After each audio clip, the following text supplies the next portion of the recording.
Let's talk about the fight over the South China Sea. It's rich in oil and gas, there are loads of fish, and the shipping lanes are some of the busiest in the world. China wants control of it. 坚持以对话弥合分歧，以谈判化解争端。我们不追求一枝独秀。But other countries say they have rights to it too. Even though China boasts one of the oldest civilizations in the world, the country has only lately developed into a modern state. Over the past 20 years, China has undergone change faster than any other country in the world. China is a vast nation that runs 3,100 miles, that's 5,000 kilometers, from east to west, and 3,400 miles, or 5,500 kilometers, from north to south. It has a diversified ecosystem. On 1/3 of its landmass, China is covered in mountains. Mount Everest, the highest mountain in the world, is located between China and Nepal. There are countless rivers in China. The Yangtze and Yellow rivers hold the greatest significance. The Yangtze River is the third longest river in the world, running a length of 3,915 miles. That's 6,300 kilometers. In recent years, the Chinese government has sought to strengthen control over its borders, leading to increased tension and an escalating crisis that could lead to further instability in the region. From long-standing disputes over territory in the South China Sea to armed standoffs with India on its northern border. This crisis has caused significant disruptions for countries in the region. In order to better understand the complexities of this ongoing dispute, it is important to consider both China's historical claims to these territories and the current international legal framework that governs them. India. Starting off with India, the relationship between India and China has deteriorated. Along their disputed boundary is a Himalayan area. The two superpowers are engaged in combat. A disputed border that is 3,440 kilometers, that's 2,100 miles long, is the heart of the problem. Rivers, lakes, and snowcaps along the border mean that the line can move, bringing soldiers together and leading to conflict at several locations. The construction of infrastructure along the border, commonly known as the line of actual control, is a rivalry between the two countries. At least 20 Indian soldiers were killed in a conflict with Chinese forces in June as a result of India's construction of a new road leading to a high-altitude airbase. The year 2020 saw a lot of violence. The conflict between the two factions in June in the Galwan Valley, which was fought without the use of guns but instead with sticks and clubs, resulted in one fatality. India charged China for inciting military tensions at the border twice a week in August. China disputed each accusation and laid the blame for the standoff on India. China accused India of firing bullets at its troops in September. China was charged with firing into the air by India. The sole conflict between the two nations occurred in 1962, and it ended in an embarrassing defeat for India. However, given that both sides are established nuclear powers, there is a potential for escalation in simmering tensions. And that risk can be disastrous. Due to the fact that China is one of India's main commercial partners, there would also be economic repercussions. The Philippines. The Philippines has filed 84 diplomatic grievances against China since 2016, citing illegal fishing activity, Coast Guard deployment in its waters, and for impeding oil development activities. 2 Philippine supply boats were headed to a disputed shoal in the South China Sea that were being seized by Filipino Marines when Chinese vessels halted them and fired water cannons at them in November of last year. The latest escalation in the South China Sea, where China claims nearly the whole waterway, resulted in a furious complaint from Manila. While an armed war directly involving the Philippines is unlikely, Manila is stuck in a disagreement that it cannot resolve on its own. And there is an increasing possibility that incidents at sea may get worse. Japan. The Senkaku Islands in Tokyo, the Diaoyu Islands in Beijing, and the Diaoyu-Tai Islands in Taiwan are a collection of uninhabited islands that have been the source of many disputes between China and Japan.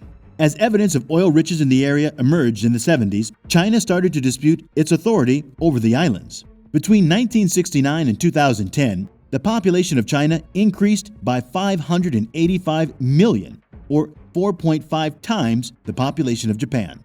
As a result, China had a severe lack of protein and energy resources, even though nearly all of the lucrative oil fields in the region had already been exploited, and rice crop production was the main use of the land. The East and South China Sea's maritime resources were sought after by the Chinese government. China contends that both the Senkaku Islands and the South China Sea Islands are its territory. Beijing has also been escalating tensions by stationing more China Coast Guard vessels in the area, surrounding the Senkaku Diaoyu Islands for a number of years. Vietnam. Another issue in the South China Sea involves maritime territorial conflicts between China and Vietnam over the Paracel and Spratly Islands. Despite trying to solve the problem diplomatically, progress has been difficult to come by. Nepal. According to a report from the Nepalese government that was leaked to the BBC, China is invading Nepal along its shared border. For the very first time, Nepal has officially accused China of interfering with its sovereignty. The report was ordered in September of last year in response to allegations China had violated Nepal's territorial integrity in the remote western district of Humla. In response to allegations of the potential Chinese intrusion, the Nepalese government chose to dispatch a task force to Humla. On the Nepalese side of the border, according to some, China had constructed a number of structures, although the Chinese embassy in Nepal disputes any incursion. Bhutan. In order to counter expanding British influence in Bhutan, China started pushing its rights there with more intensity in the late 19th century.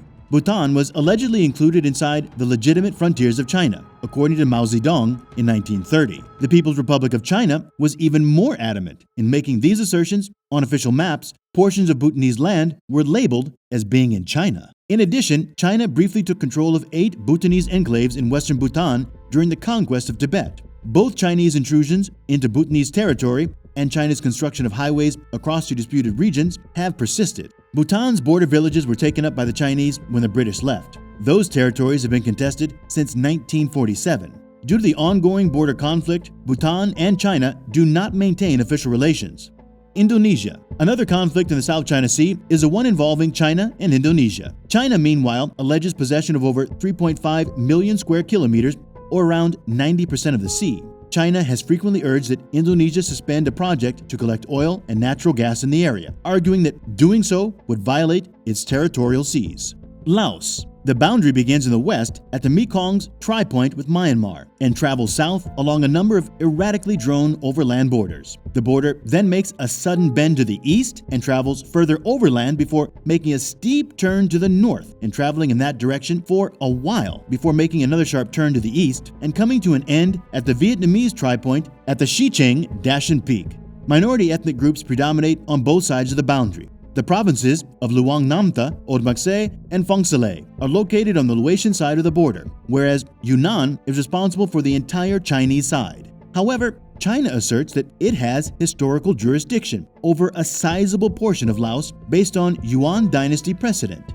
Myanmar. According to reports from China, people in the southern Shan state of Myanmar damaged a fence that the Chinese government had erected because they believed it infringed on their country's borders. According to analysts, if the problems are not resolved, it could negatively impact the relationships between the two nations' communities. Mongolia. China asserted in 2015 that an assault on one of its outlying checkpoints in Inner Mongolia was motivated by a conflict over a provincial border. The early morning attack in Ijen Banner country, which lasted for nearly 2 hours, reportedly left 13 people injured. According to a story in the Global Times, just 2 of them were checkpoint employees. The others were herdsmen and farmers guarding the frontier. Both citizens of the nearby Gansu province and Inner Mongolians are alleged to have staked claims to the land in question. Negotiations to military interventions, as well as more creative solutions such as joint development projects or land swaps, have been discussed. While it may not be easy, finding peaceful solutions to this crisis should remain a priority for all concerned if peace is to be achieved in the region. It is clear that China's territorial crisis is a complex and sensitive issue with the potential for further conflict in the region. In order for peace to be established, it will be important for all stakeholders involved to come together and find solutions that are mutually beneficial.